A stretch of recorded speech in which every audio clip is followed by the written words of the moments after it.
बिहार का आधा चुनाव हो चुका है और आधे चुनाव में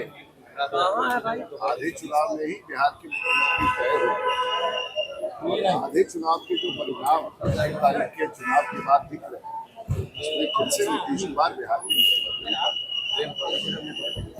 जो जिनको इतनी भी संवेदना नहीं है कि एम्बुलेंस रुका रहा और कहते हैं कि खेसारी लाल यादव का रोड शो था और एम्बुलेंस रुका रहा और मरीज छटपटा के मर गया।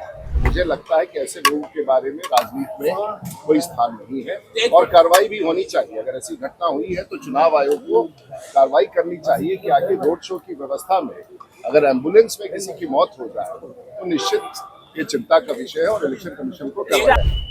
तो जो मुख्यमंत्री जेल और बेल के बीच में रहते हो पूरा परिवार और खानदान, वहाँ ऐसी कोई संभावना नहीं बनती है। ये काल्पनिक है। बिहार में नीतीश कुमार ही बिहार के मुख्यमंत्री हैं। कभी कोई उनके यहाँ किसी आ जाता है, कभी रोहिणी जी किसी आ जाती है।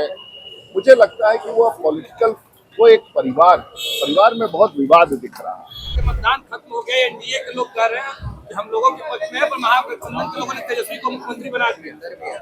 मुझे नौकरी और रोजगार के मुद्दे पर वोट हुई है। बिहार का आधा चुनाव हो चुका है और आधे चुनाव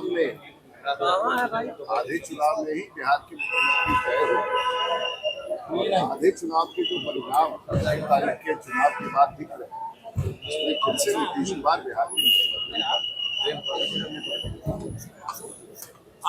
खेसारी लाल यादव ऐसा करेंगे, ये लोग नौकरी और रोजगार की बात करेंगे, हम चुनाव लड़ना छोड़ देंगे, सर्टिफिकेट नहीं लेंगे। भाई सर्टिफिकेट तो बाद की बात है। सुने कि कल खेसारी लाल यादव कहीं थे और ऐसे कलाकार जो आते हैं जो जिनको इतनी भी संवेदना नहीं है कि एम्बुलेंस रुका रहा और कहते हैं कि खेसारी लाल यादव का रोड शो था और एम्बुलेंस रुका रहा और मरीज छटपटा के मर गया।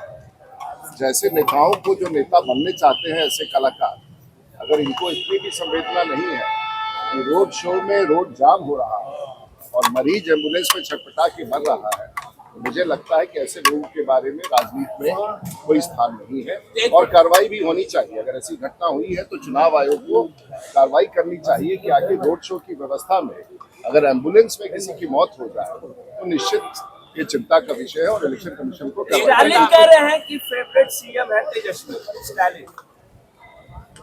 देखिए, हम लोगों ने तो लालू जी को मुख्यमंत्री के रूप में देखा और आज भी बिहार में लालू जी का ही चेहरा और बार बार ये कहना कि कोई और मुख्यमंत्री होगा, लेकिन अब लालू जी का चेहरा एक ऐसा खौफनाक चेहरा है कि वो तेजस्वी जी के चेहरे के सामने आ जाता है।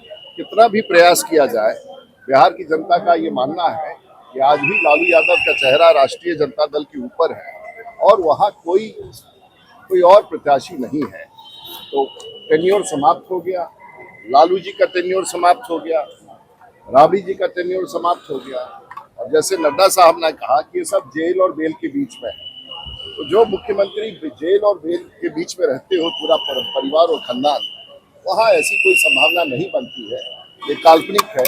बिहार में नीतीश कुमार ही बिहार के मुख्यमंत्री हैं। कांग्रेस ने एक पोस्ट शेयर किया सर, जिसमें उन्होंने एक महिला के बारे में कहा है कि लोकसभा में ये महाराष्ट्र में वोट करती है और विधानसभा में बिहार में। देखिए, ऐसा है ना कि अभी आप लोग जितना सवाल पूछ रहे हैं कि एनडीए के लोगों ने यूपीए के लोगों ने क्या कहा, आप लोग ये नहीं पूछ रहे हैं कि एनडीए क्या कह रही है। एनडीए का यही है कि बिहार में बहुमत के साथ और आधी जीत हो गई विधानसभा में, अगली आधी जीत हमारी पूरी हो जाएगी 11 तारीख को बहुमत के साथ। फिर से एक बार बिहार में नीतीश कुमार के नेतृत्व में एनडीए की सरकार। मोदी जी कह रहे हैं प्रताप यादव बीजेपी के नेताओं के साथ दिख रहे हैं, क्या बीजेपी में आ गए? अब तेज प्रताप का झगड़ा उनके घर में, कभी कोई उनके यहाँ किसी आ जाता है, कभी रोहिणी जी किसी आ जाती है। मुझे लगता है कि वो पॉलिटिकल वो एक परिवार में बहुत विवाद दिख रहा है और एक तो पहले भी साधु जी हुआ करते थे, वो भी बिछड़ गए। तो वो आज लालू परिवार विवादों का परिवार, राष्ट्रीय जनता दल विवादों का एक घेरे में है। इसलिए मुझे नहीं लगता है कि उनके किसी के परिवार पर मुझे कोई टिप्पणी करना है। राष्ट्रीय जनता दल का नेतृत्व अब पूरी तौर से जो परिवार में था वो बिखर गया।